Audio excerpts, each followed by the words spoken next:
Check that out, man. Look at that. The Nintendo 64.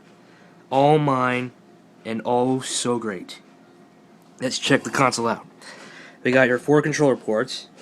Nothing special about that. The GameCube and the Wii also does that. We got that logo. If you do. We got your typical reset button. We got a UFC sticker there. And that sticker that I found in my dad's room, he let me use it. Your on and off switch, the cartridge slot, and this. To remove that, there's the expansion pack.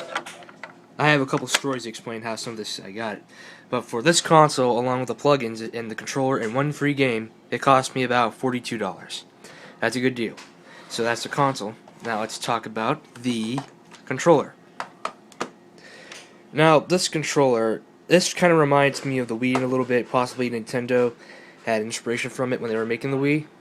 Now, feel this. The trigger down here, and the control stick up here. Feels like the nunchuck. Only instead of just being a nunchuck as it is, it has this, the control pad, the start button, buttons here, and the C pad. Excuse me. And also, you got the R triggers right up here, like if you were to hold it like this. And down here, you have the port for the memory card, which I also got off eBay. Got 2 for $15. You can't beat that. Do we have a big color box? What? The big color box. I don't know. Leave me alone. I don't want to be disturbed. Okay, so that's the controller. This is the port. Looks kind of like the GameCube's, only it's upside down. Let's look at it and see it get inside there. There you go. Look at that. No fuss, no muss. Now, that's the controller. I got a couple things to say when I'm done here, but this thing here, this is the power output for it. Plug in for that there. Plugs in the back of the console back here. I have a little story to say about this thing, and that too. Now it's to go to the AV outputs.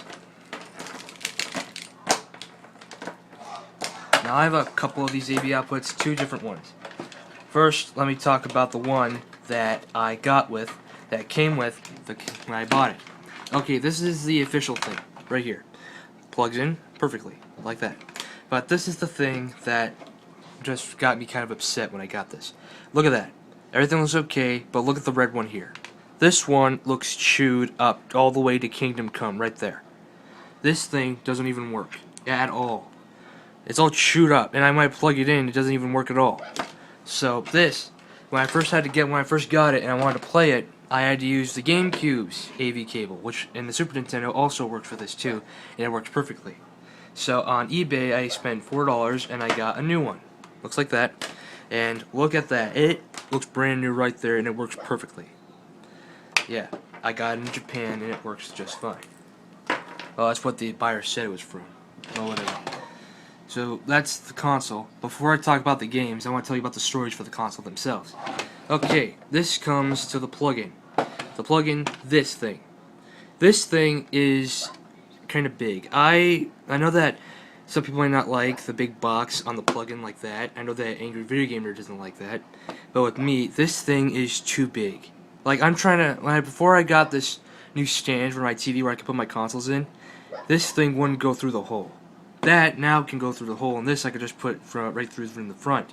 But this thing is kind of big, and when I first got it, it didn't really fit, so it was a bit of a pain trying to get it in. So the thing I just did is just left it out and play it like that. But now that's not really a problem, so this is good. And for the AV cable, I think I already told you that, so I don't have to go into it. Now let's talk about this thing. Now this thing, I have a story to tell. When I bought this, it didn't come with this. This wasn't in the scene yet. This expansion pack I bought myself. Let's take a good closer look at it.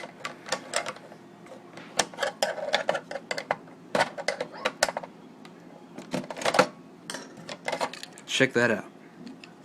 That's what it looks like. Makes everything look higher resolution. Bought this purely just so I can play Perfect Dark, which I don't have yet, but I am planning on buying it. This cost me $6 just so I can get this. I got this off eBay.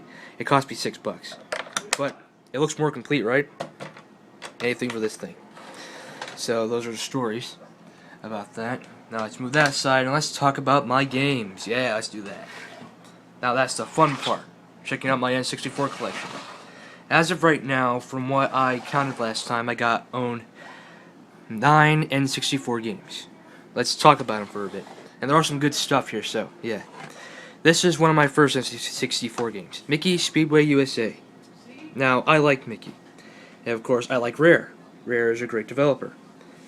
And what this is, it's a great racer. The graphics are nice and colorful. Yeah. And for what it is, it's a good racer, fun racer and everything. It's just that the last set of races you gotta do, and since your car goes by kind of fast, it's a little bit frustrating. But for what it is, it's good. If you like Mickey and Mario Kart, then you'll enjoy this for what it is. That's that. Now, this one I just got in the mail today. BioFreaks. Now, from what I saw in reviews, this thing isn't exactly the most popular game around. It is obscene, but when I played it, the controls to me felt really good, actually, and the game was actually pretty fun, and those character designs are pretty cool. So, BioFreaks is a bio must, I must say. Now, this one, Tony Hawk's Pro Skater. Now, my experiences with Tony Hawk come from when I was just 7 years old and I was at my babysitter's house, who had a son who wanted a PlayStation 2, and I played Tony Hawk's Underground. This one is my first Tony Hawk game I ever played. And for what it is, Pro Skater game I mean, and for what it is, it's great. I never skated, but for what this game is, it's a lot of fun, very addictive, and now that I play this game thick and thin, I know every nook and cranny this game has to offer. Ask me anything about this game, I know it. So if you don't own this, it is worth getting no matter what console you find it on, it's absolutely worth it. Now this one, Gex 64, Enter the Gecko. Now, definitely not one of the best platformers you could possibly find, but I found this pretty cheap, and it's good, mindless platforming fun. I don't really know the story. I know the PlayStation version has the story with the cutscenes and everything. I could be wrong. If I'm wrong, please correct me. And for this, it doesn't have that, but for what it is, good platformer. Yeah, that's what the game looks like when it's inside the console. Good platformer, cheap, good for what it is. Now, this one, Rayman 2, green cartridge, nice. Now, I never played the first game, but for what the second game is, good platformer, great graphics, great story and everything. But the only thing I dislike is that it's kind of tedious since you gotta collect everything in order to get past that world. But good race, good thing, good game. If you like Rayman, then if you never played this, then go ahead. I think you might like it. And Rayman Origins, I never played that game, but from what I hear, it sounds pretty good. Now this one, another game made by Rare. Got this in the mail as well. Jet Force Gemini. From what I say, the game looks great. Graphics look nice and colorful and nice and smooth. And it has a charm to it that a lot of Rare games seem to have. Look at that. Nice, ain't it? I want to get Conker's Bad Fur Day, but that game's kind of expensive, so it'll be a little while till I get it. Now, this one, I think a lot of people might know what this is. I'm going down the South Park, gonna have myself a time. Check that out. South Park for the Nintendo 64. Compared to the PlayStation version, I never played the PlayStation version, but for this one, I see that both of them are pretty much the same, but I think the PlayStation version might have a little bit more trouble with the fogging effects. But even with that said, I could be wrong, so please correct me. This game is pretty good. I like South Park. I got the videotape and everything, and I watched the episodes on South Park Studios.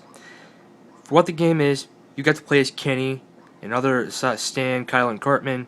You got multiplayer options. You got his first-person shooter. Go shoot things with random weapons, snowballs, dodgeballs, everything in that matter. Same South Park humor. Good first-person point-and-shoot fun. I like it. Now this is another good N64 title. WCW vs. NWO World Tour. Hey look, it's Hulk Hogan. Hey Hulk Hogan. Angry Grandpa hates you. Haha. Well, now this is the first wrestler I got for this thing. And from what I played, the game does look good, and the wrestling is good since I do like hockey. Like, you ever played Def Jam Vendetta? That's a great wrestler. And for what this is, also a great wrestler. Thoroughly entertaining. You got some of the major hitters. And I do like to get to play Hulk Hogan. My dad loves Hulk Hogan, and I do too. So, yeah. Let's look at that. Check how that looks. Ass. Now that's that. And now the final of my collection, which is a must-have if you own an N64.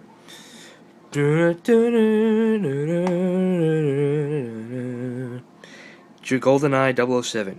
$15. Also made by Rare. This game truly does deserve one of the best movie-based games you could possibly find. Shooting people has never been more fun. In this game, it's absolutely great. Graphics are good, the story pretty much follows the movie, and the gameplay, shooting people has never been so much fun in a shooter, first-person shooters ever. And the dual-wheel mode is by far the most best element in this entire game. And you know what? Once I turn this thing off, I'm going to play this game right now while I hook it back up. Yeah. Awesome. And that basically covers everything for my Nintendo 64 collection/review. The console, it's classic, good old retro gaming fun. If you can find it, it's pretty cheap these days. I recommend it. You should go get it. As for the games, 007 is a must-have. WCW vs. NWO is also worth getting. Gex 64 is maybe worth getting, maybe, I don't know. South Park, if you like South Park and first-person shooters, it's not the worst game you could possibly get, and for what it is, it's good. You should get it. Joyce Pro Skater is a must-have. Biofreaks is an underrated classic, in my opinion. I really like it. Jet Force Gemini, it's made by Rare. What can you say? Mickey Speedway USA. If you're a diehard Mickey fan and you like Rare and you want to get everything, yeah, that's worth getting. And Rayman 2, The Great Escape. It's worth getting too. And that's, as of right now, what I gotta say. I'm expecting another N64 game tomorrow. So that covers everything. I am gone. Toodles.